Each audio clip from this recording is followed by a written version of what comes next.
Ok, deixa eu dar uma passada rapidamente aqui sobre inflação.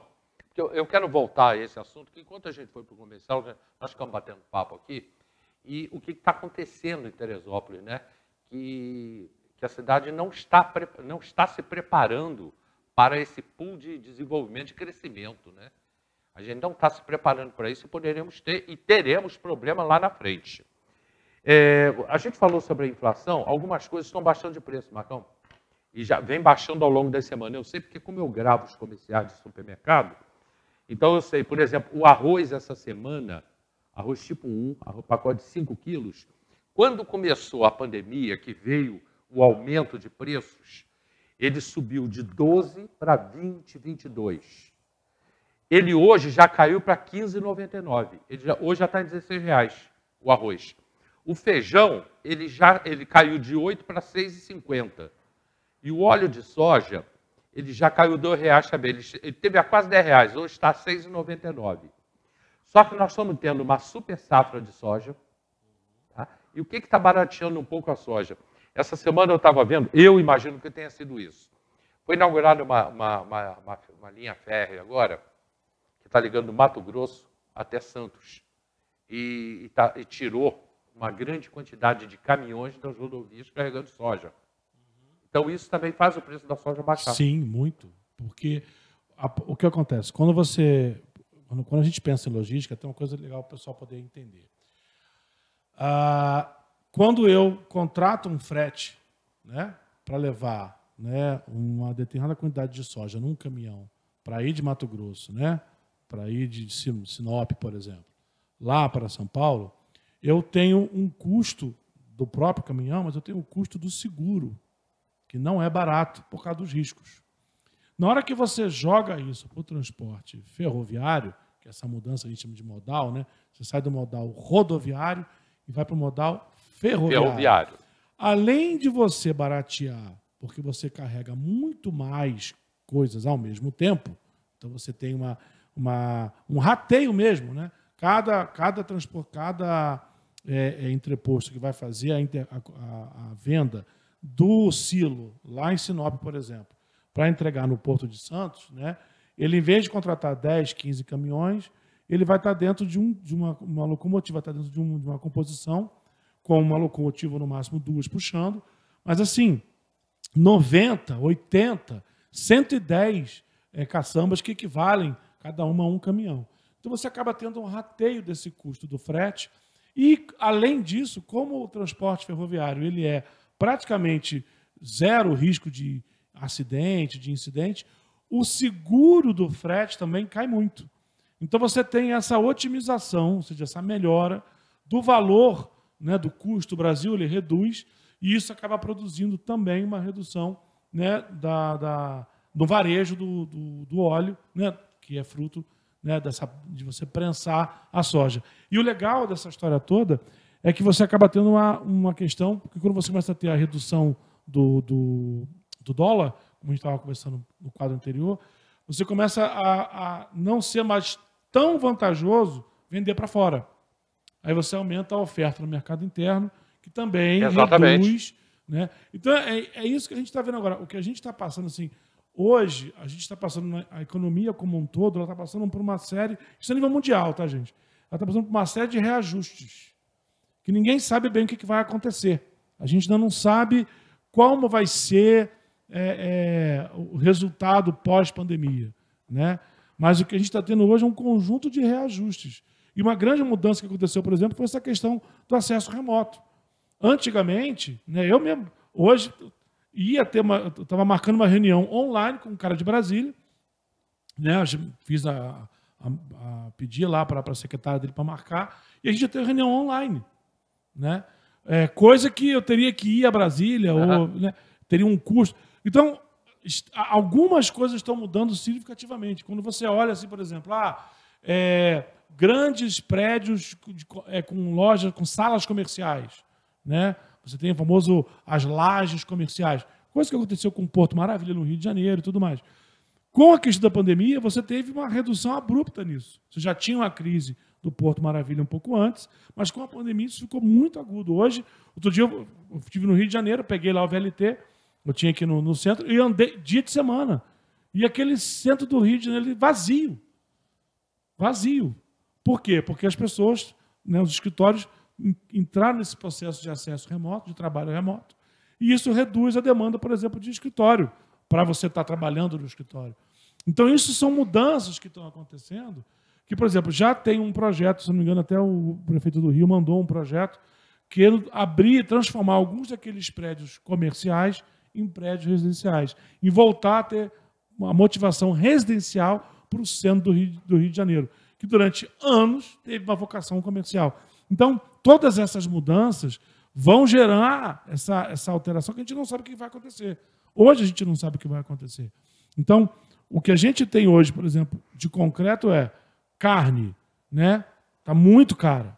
Você tem que buscar outras alternativas. Não tem jeito. Carne vermelha, você tem que buscar... Você vai para carne de porco e para o frango. Vai para carne de porco, vai para o frango, entendeu? Vai até para o Peru. Até para o Peru. A carne de porco ela é a metade do preço da carne de boi. E hoje a carne de porco, né, a produção do suíno hoje é de altíssimo nível. Você não tem mais aquele porco, aquele risco de chiqueiro. Não tem mais então, chiqueiro. Hoje a gente tem que buscar. Eu acho que também a gente tem que, assim, tá tudo muito mais rápido no sistema. Agora o brasileiro, rapidamente, só falando da carne culturalmente, o brasileiro não gosta muito de carne de porco, acha que a carne de porco faz mal. Pois é, e ela é ótima. Pois é. Hoje em dia, ela é ótima. Então, quando eu operei o coração, meu médico chegou para mim e falou assim, depois que eu operei, eu falei, doutor, eu posso? Ele deve. Pode comer carne de porco. Você não pode comer gordura. Você não pode comer excesso. Agora, a gordura de qualquer carne, ela faz mal. Então, ele falou, pode comer carne de porco, ela é saudável. Só que o brasileiro ainda não aprendeu isso. Isso aí é aquela história, né? Por exemplo, o que as organizações têm que fazer, né? Eu imagino que deve existir uma confederação de produtores de proteína suína. Tem que fazer propaganda. Sim. Né? Consuma porco. Consuma carne de né? porco. Lá em Belo Horizonte tem um movimento das donas de casa que é antiguíssimo. Começou lá na época dos fiscais de Sarney. Do Sarney. Né? E elas continuaram. Continuam. Né? E hoje com a internet... Então elas ficam, tá tendo promoção em tal lugar, tá tendo... Então, assim, o que a gente precisa, no caso da nossa cidade aqui, é a gente fazer isso também. Eu fui num lugar, vi que estava barato, eu ponho no meu WhatsApp da minha associação, ponho lá, ponho num grupo de amigos dentro das escolas que eu dou aula, vi leite a R$ 2,89 no mercado tal. Vai lá comprar, quanto que cabe. Né? Então a gente precisa realmente fazer essa busca, porque assim, a gente não dá mais para você ficar e se acomodar naquela tradição. Eu sempre comprei tal produto, sempre comprei tal marca, sempre comprei em tal lugar. Não dá mais, Hélio. A paleta bovina e a pá, elas estão em torno de R$ 22 a R$ 24 o quilo. Tá? Eu sei porque eu gravo. E coxa, não, como é que é? O pernil de porco está com R$ 13 Olha só. essa semana. É a metade do preço. Tá? E a carne boa de se fazer. Carne boa, pernil é uma carne boa. Excelente. Então, assim, o que a gente precisa hoje, né, eu acho que a gente... E aí, de novo, a pensar na nossa cidade, né? O que a gente precisa hoje é pensar no desenvolvimento sustentável. Né? Então, o projeto, né, de saneamento, né, que vai sair agora, deve sair agora, e que a gente conseguiu interferir. É um prazo longo. Né? É um projeto de desenvolvimento. Desenvolve em termos de gerar emprego, desenvolve em termos de melhorar a questão ambiental, e desenvolve em termos de você trazer tecnologia, né, para a questão do saneamento, que hoje existem várias novidades nos processos que a gente chama de nível secundário e nível terciário de saneamento ambiental. Sim. Né? Então, você tem esse caminho. Por outro lado, a gente tem no nosso, que é o meu trabalho, né, o plano de mobilidade urbana. A gente precisa conseguir pensar a cidade e encaminhar a cidade para onde ela tem que ir, como você tem que andar. Então, por exemplo, eu jogo até um desafio aí para os telespectadores. Se você tem um carro em casa, né, e você vai sair de casa de carro para fazer um compromisso no centro da cidade, e você sabe que você vai pagar mais caro por um estacionamento, se encontrar. você vai pagar caro pelo combustível, né? Você vai, eventualmente, gastar 40% do seu tempo procurando uma vaga, né? Tudo isso te inibe de querer pegar o carro. Então, para isso, você precisa ter um transporte público ou um transporte alternativo, que aí são os transportes por aplicativo, que funcione bem. Então, o que eu imagino, e é o que eu acredito, e é o desafio que eu coloco para o telespectador, é o que você prefere? Uma cidade onde você não precise, né, usar o seu carro sempre, né, ou uma cidade que permita que você use o seu carro sempre e você vai estar sempre com essa cidade engarrafada, sempre com esse trânsito abarrotado. Essa é a pergunta que a gente tem que fazer hoje. A nossa sociedade brasileira, ela se construiu em cima do carro. E a gente precisa voltar a descobrir o transporte férreo, o transporte coletivo eficiente, né, de qualidade, que realmente atenda a população. E isso tudo passa por essa mudança de pensamento. Eu me lembro bem quando começou a ideia do carro a álcool, muita gente era contra e tal. E aí depois as pessoas absorveram isso. A mesma coisa a questão dos usos de aplicativo para compra, para comida, para pedir pizza, né? Então a gente precisa abrir essa mente para que Teresópolis a gente quer em 2040, em 2050.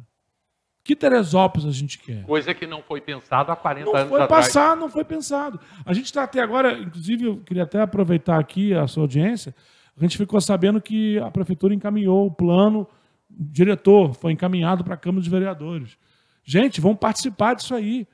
O plano diretor diz para onde pode e o que pode.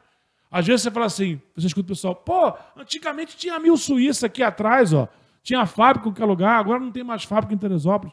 Para ter fábrica, tem que saber onde ela pode ser instalada e que tipo de fábrica pode. Eu não vou trazer uma refinaria para Teresópolis, mas eu posso trazer uma fábrica de equipamentos eletrônicos para Teresópolis. Por que não? Sim. Se isso está no plano diretor, se isso estiver no plano diretor, a gente pode cobrar da prefeitura, seja ela qual for, que diz que ajude, que incentive uma fábrica a vir para cá. Né? A gente hoje precisa ter esse controle, assumir para a gente. Não dá mais para você chegar em casa e olhar para a cidade, caramba, a cidade tem que investir em turismo. Cara, para investir em turismo tem que ter um plano diretor que diga isso. Então segura aí, porque eu quero falar do turismo, eu quero falar desse trio. O turismo, agricultura e o frio. Perfeito. Tá? Só que eu tenho comercial antes, eu quero falar antes de churrasco da ótica da gente. A ótica que vai te dar um churrasco. A ótica da gente, basta você dar um pulinho lá, levando o número do seu celular e o seu, não precisa endereço, seu nome e o número do celular, coloca na urna e a gente vai sortear para vocês aí um churrasco para o Dia dos Pais. A Nani está aqui falando, quero um transporte público de qualidade e eficiente. Usamos carro, pois o transporte público funciona a bel prazer da empresa que monopoliza isso. Já vou eu discutir com a Nani aqui, porque eu não vejo dessa maneira. Né? Mas aí a gente fala disso na volta do comercial com o churrasco das óticas da gente.